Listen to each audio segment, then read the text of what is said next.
رحمت الہی کا خاص نزول ہوا کرتا ہے۔ رفیقان گرامی، ہم اور آپ جو قرآن خوانی کرتے ہیں تو قرآن خوانی کیوں کرتے ہیں؟ قرآن خوانی اس لیے کرتے ہیں تاکہ ہم پڑھیں، قرآن کی تلاوت ہم کر رہے ہیں اور اس کا ایصال ثواب جب کر رہے ہیں، قرآن خوانی جو قرآن پڑھ رہا ہے اسے اتنا ثواب مل رہا ہے۔ اب جو قرآن جس کے نام پر پڑھا جا رہا ہے اسے وہ ثواب عطا کیا جا رہا ہے۔ اور جس جگہ قرآن خوانی کی محفل ہوتی ہے تو اس کے بارے میں کہا جاتا ہے، چنانچہ تفسیر روح البیان کے اندر موجود ہے، عن العارج عن حمید العارج قال من قرأ القرآن وختمه ثم دعا على امنا على دعائه 400 ملك ثم لا يزالون ويدعون له ويستغفرون ويصلون الى المساء والى الصباح، کہ جس جگہ پر قرآن پاک کی تلاوت ہوتی ہے، اب بچے قرآن پاک پڑھنے کے لیے آئے، ایک پارہ سے لے کر 30ویں پارہ تک قرآن پاک کی تلاوت کیا، اور یہ تفسیر کے اندر موجود ہے کہ حضرت حمید العامد عارج بیان فرماتے ہیں کہ یہ ہے کہ جب قرآن پڑھا گیا اور قرآن کو ختم کر دیا گیا، قرآن کو پڑھ کر ختم کیا، اور ختم کرنے کے بعد جب اس کے لیے دعائے مغفرت کی جاتی ہے، جس جگہ دعائے مغفرت کی جاتی ہے وہاں پر 4000 فرشتے اس مجلس میں حاضر ہوتے ہیں، 4000 فرشتے حاضر ہوتے ہیں اور اس کے لیے دعائے مغفرت کرتے ہیں۔ دعائے مغفرت کیسے کرتے ہیں کہ اگر صبح قرآن خوانی کی محفل سجی اور اس کے لیے دعائے مغفرت کے لیے محفل سجائی گئی تو شام تک 4000 فرشتے ان کے حق میں دعائے مغفرت کرتے ہیں، اور اگر شام کو محفل سجائی گئی تو صبح تک اس کے لیے دعائے مغفرت کرتے ہیں۔ عزیزان ملت اسلامیہ، ذرا غور کیجئے، قرآن خوانی کی قدر و قیمت کو سمجھیے۔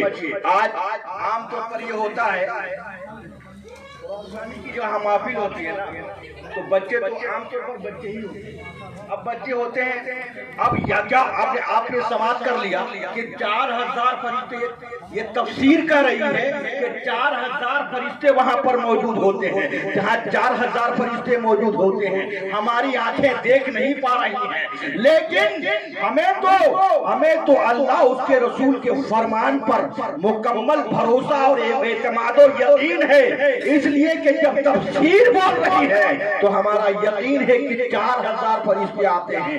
یہی نہیں، اب یہ محفل سج گئی، اب محفل سج گئی، یہاں پر اللہ کا بھی ذکر ہو رہا ہے، رسول اللہ کا ذکر ہو رہا ہے، اولیاء کرام کا تذکرہ ہو رہا ہے، اور یہ بہت مشہور ہے، عند ذکر الصالحین تنزل الرحمہ، اللہ کے مقدس بندوں کا جہاں ذکر جمیل ہوتا ہے وہاں پر فرشتوں کا نزول ہوا کرتا ہے۔ معلوم یہ ہو گیا کہ اب عام طور پر فرشتے آ رہے ہیں، اب قرآن خوانی ہو رہی ہے تو بتایا کہ 4000 فرشتے آ رہے ہیں۔ اب یہاں پر کوئی قید و بند کرنا بہت مشکل کام ہے، یہاں پر فرشتے بھی ہیں، انسان بھی ہیں، جنات بھی ہیں، رجال الغیب ہیں۔ ابھی مولانا صاحب جو بیان کر رہے تھے کہ ابے بھائی مطلب اہل محلہ کہاں، اہل محلہ کہاں ہے، اہل محلہ کہاں ہے؟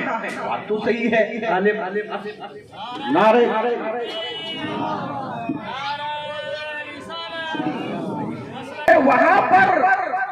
وہاں پر جنات بھی ہوتے ہیں، رجال الغیب بھی ہوتے ہیں، اور جس پر کرم کرنا چاہتے ہیں تو مدینے والے آقا بھی تشریف لے آتے ہیں۔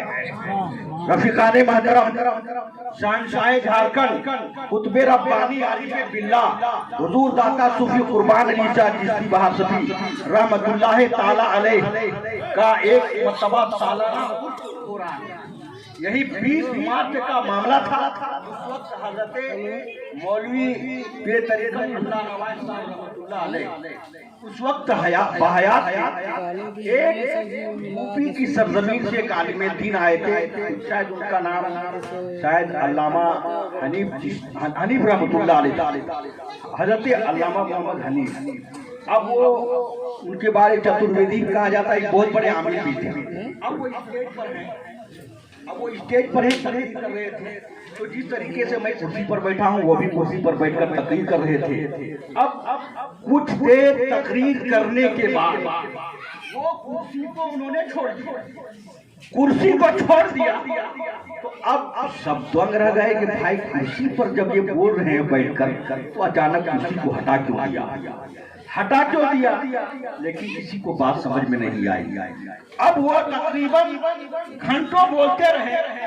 تو اب جب تقریر ختم ہو گئی تو اللہ نواز صاحب رحمۃ اللہ علیہ نے فرمایا کہ بات سمجھ میں نہیں آئی کہ آپ تقریر جب کر رہے تھے تو یہ معاملہ کیا ہے کہ آپ نے خطابت کو چھوڑ دیا. تو مسکرانے لگے. کہا کیا بتائیں چھوڑیے، رہنے دیجیے. تو پھر انہوں نے کہا کہ حضور جب آپ نے پوچھا ہے تو بتانا، آپ نے جب پوچھا ہے تو بتانا ہی ہوگا. کہا بتائیے، کوئی حرج کی بات نہیں ہے. تو قسم خدا کی انہوں نے کہا تھا، قسم ہماری جماعت اہل سنت کے عقیدے کی تحفظ اور اس کی بقا کے لیے بہت بڑی دلیل ہے. انہوں نے فرمایا کہ حضرت کیا بتاؤں، جب میں کرسی خطابت پر بیٹھا تقریر کرنا تو شروع کر دیا، یکایک میری نظر شامیانے کے اوپر پڑ گئی، اور جب میں نے شامیانے کے اوپر دیکھا تو میں دنگ رہ گیا کہ جتنا ازدحام اور جتنی بھیڑ شامیانے کے نیچے تھی، کہیں سے زیادہ لوگ اوپر نظر آ رہے. اب جب اوپر نظر آئے تو میں نے سوچا شامیانے کے جو نیچے ہیں ان کے لیے تو ٹھیک ہے، لیکن جب شامیانے کے اوپر جو لوگ نظر آ رہے ہیں میں نیچے ہوں. میں نے کرسی خطابت کو دیکھتے ہوئے میں نے کرسی ہی کو چھوڑ دیا. تو معلوم یہ ہوا کہ یہ محفلیں عظیم محفلیں ہیں. ارے جہاں پر روحانیت ہوتی ہے اولیاء کرام کی خاص روحانیت ہوتی ہے. ہمارا تو یہ عقیدہ ہے. اجمیر سے سرکار غریب نواز دیکھ رہے ہیں، بغداد سے غوث اعظم دیکھ رہے ہیں، سرجوڈی شریف سے شہنشاہ جھارکھنڈ دیکھ رہے ہیں. یہی نہیں، ارے مدینے سے پیارے مصطفیٰ دیکھ رہے ہیں. بلکہ یہی نہیں، جس پر کرم سرکار فرما دے تو اس مجلس میں تشریف بھی لے آتے ہیں. آپ نے یہ واقعہ سنا بھی ہوگا کہ سرکار غوث پاک رضی اللہ تعالیٰ عنہ ایک مرتبہ کرسی خطابت پر جلوگر تھے. آپ تقریر فرما رہے ہیں، آپ خطاب فرما رہے ہیں. حضرت علی بن حیاتی رحمت اللہ تعالیٰ علیہ ان کے ہم عصر ساتھیوں میں تھے. وہ اسٹیج پر بیٹھے ہوئے تھے اور بیٹھے اونگ رہے تھے. اتنے میں حضرت حضور سرکار غوث پاک رضی اللہ تعالیٰ عنہ جب وہ آپ ولادت پاک کا تذکرہ فرما رہے تھے، اچانک کرسی خطابت کو چھوڑ دیا اور آپ کھڑے ہو گئے. اور آپ جب کھڑے ہو گئے تو جتنے بھی سامعین تھے سب کھڑے ہو گئے. جتنے سامعین تھے سب کھڑے ہو گئے. اور جب سب کھڑے ہو گئے تقریر ان کی ہوتی رہی، خطاب ہوتا رہا. لیکن کس کی مجال تھی؟ میرے غوث سے کوئی پوچھ لیا ہوتا، یا غوث آپ کیا بات ہے، آپ کرسی پر تھے لیکن اچانک آپ کھڑے کیوں ہو گئے، آپ نے کرسی کو کیوں چھوڑ دیا؟ میرے پیارے، جب تقریر ختم ہو گئی، جب حلقہ ذکر کا ختم ہو گیا، اس کے بعد حضرت علی بن حیاتی سے کسی نے پوچھا سرکار غوث پاک کے جلال کے آگے کون تھا، کس کی مجال تھی کہ کوئی پوچھ لیتا. انہوں نے علی بن حیاتی سے پوچھ لیا کہ حضور بات سمجھ میں نہیں آئی. سرکار آپ یہ بتائیے، سرکار غوث پاک رضی اللہ تعالیٰ عنہ آپ تو کرسی خطاب میں تھے، آپ نے کرسی یکایک چھوڑ کر آپ کھڑے ہو کر خطاب کرنے لگے اور آپ کا یہ حال تھا کہ آپ اونگ رہے تھے اور ہم سب کے سب کھڑے ہو گئے. معاملہ کیا ہے؟ تو حضرت علی بن حیاتی نے فرمایا ارے بات کچھ نہیں ہے، بات یہ ہے کہ ہماری نگاہیں جو نہیں دیکھ پاتی ہے وہ میرے غوث کی نگاہ دیکھ لیتی ہے. حقیقت یہ ہے میں سویا ہوا تھا, اونگنے کی حالت میں سرکار کو دیکھا, مدینے سے مصطفیٰ حاضر آ گئے تھے, ہم اونگ کر کے دیکھ رہے تھے, غوث پاک اپنی ظاہری باتوں کی نگاہوں سے دیکھ رہے تھے. معلوم یہ ہو گیا کہ مدینے والے آقا بھی تشریف لاتے ہیں. حضرات بڑی افسوس اس وقت ہوتا ہے جب اسٹیج پر بھی ایسا ہوتا ہے